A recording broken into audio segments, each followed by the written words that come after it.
So what I want us to think about, or I want you guys to think about doing, is read through the first 3 sources. Okay, look out for the key things, so that inference that you're going to make on study source A. So what can you learn from source A about the methods used by the Nazis during the election campaign of 1930? And then be making annotated notes for CA plus minus, CB plus minus, to show how far those sources. The Nazis during the election campaign of 1930. Right, is that an inference from that source? Yeah. Careful. You've got, that says uses the phrase physical violence. So what overall, what are the Nazis attempting to do to other political parties? Destroy them. Destroy them. Okay. They're also out to, what type of election method are they using there? Fear. Fear. Okay. They're also using what? What are they trying to get the people in those political parties to do? What, in the other parties? In the other parties, back down, withdraw. Okay, so they're using intimidation to try and get those political parties. What you're looking for in that source, okay, is not just using the source, but picking out things they tried to make the other A. Yeah. Why? How the SA attacked the people. Well, Hitler got the SA to attack the other parties. Right, okay, so it suggests violence towards other political parties. What did this violence consist of then? Attacking all the elections. Right, it was With around the sticks election. and knuckle dusters. Right, you've got the use of weapons, sticks and knuckle dusters. In source C, where is this attack taking place? At a rally. At a rally. How far does source A agree with source C then? They're both attacked from parties, but they're different. They're different because it says one social democrat and the others. Or is that the same? No, you're absolutely right. Yes. So you're talking about source C is talking about the Social Democrats, whereas source A is talking about the communists.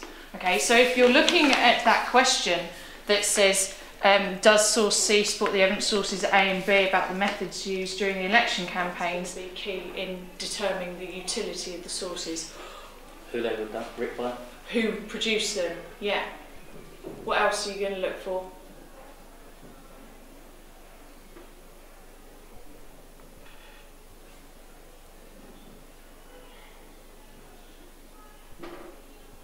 What it's about, what's said in there? Yeah, the content of it, right? So you need to, firstly, if you're looking at the usefulness, you've got to look at the content first and say source D is useful because it shows us that.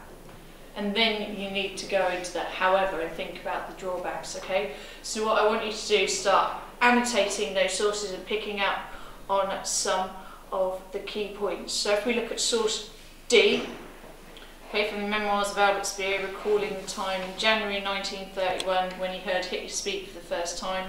Speer became a leading Nazi and his memoirs were published in 1970. Election campaign method. That he had a wave of enthusiasm. Right, okay, so wave of enthusiasm. What else supports some of the ideas that you were coming out with? He was admired by his followers. Right, the admiration of his followers, good, okay. What about anything to back your point up, Shawnee, about the idea of his promises, what he was going to say? They wanted to hear the man who they were admired by, so that was people's opinions of him. Hopes, ideals and new understanding. Good, yeah, okay, so what he was offering in terms of the ideas of politically were new. Good, okay. What about the downside of relying later on? What do you think he might be trying to do if this source is published a lot later on? Make Hitler look good, like try and make him look better. Right, why would he make him look better? Why would it be important for Albert Speer 40 years later? Sorry, no. Yeah, 40 years later, be trying to make Hitler look good. So he'd leave with a better reputation. Leave him a better reputation. Yeah. Good point. Because you putting these in context, okay?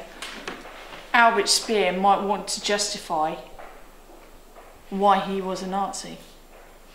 Okay, because remember what happened to most leading Nazis and party leaders. Okay, so fear of communism, it's going to be the idea of industrialists because they're rich and everything they own will be taken away if communists come to power. Okay, so why else did the increase support in that period? What's significant about those years? Hitler promised jobs after the Depression. Right, okay.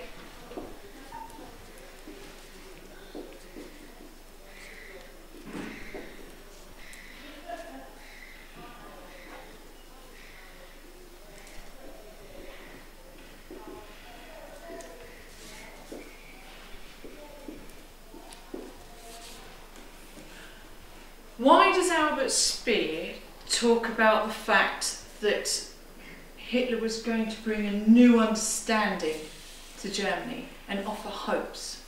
What's that all about? What's that linked to? Why were people willing to support the Nazis other than fear of communism and him promising jobs because of the Wall Street crash? Speeches. Right, okay, yep.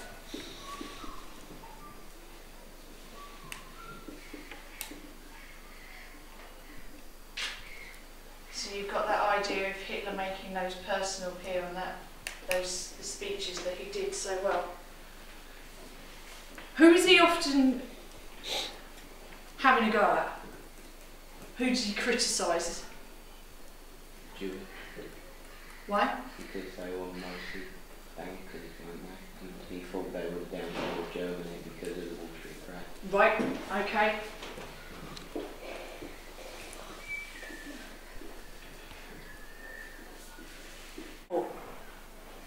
And then along comes Hitler and he says, I'm going to give you jobs, I'm going to give you money, I'm going to make sure that we restore German pride. Or the BNP who come along and say, we're going to make sure that any jobs go to British people. What are people willing to do? Join. Join. Even though they don't know the whole side of it. Even though they don't know the whole side of it. Because at that stage, that alternative, if you don't look too deeply, seems appealing. Did everybody agree with all of the Nazis' ideals? No. No. But what did they do? Compared to other subjects, is that quite hard? Yeah, there's a lot to remember. I was just about to ask, why is it hard? It just seems that in an hour, it just seems a hell of a lot of information. What do you do now with all that information? This is a source paper, so you don't really have to know as much because it's an analysis of the sources. But in the other ones, you have to remember a lot to describe the key features and causes and stuff. Do you think that it seems quite scientific having to learn this source and that's relevant, that's relevant? Did you take history for it to be taught this way? Don't really know. I sort of took history just because I was interested in the topics we were doing. So. And you're still interested? Yeah, I'm still interested. I just find it hard to, like, with all the dates and stuff. That's the only part I don't like, remembering dates. But do you think this whole period you're studying regarding Hitler and the rise of Nazi Germany, are you still feel you're getting a grasp and an understanding of the nature of that rise? Yeah, definitely. This is my favourite subject really in history, the Nazi Germany. So.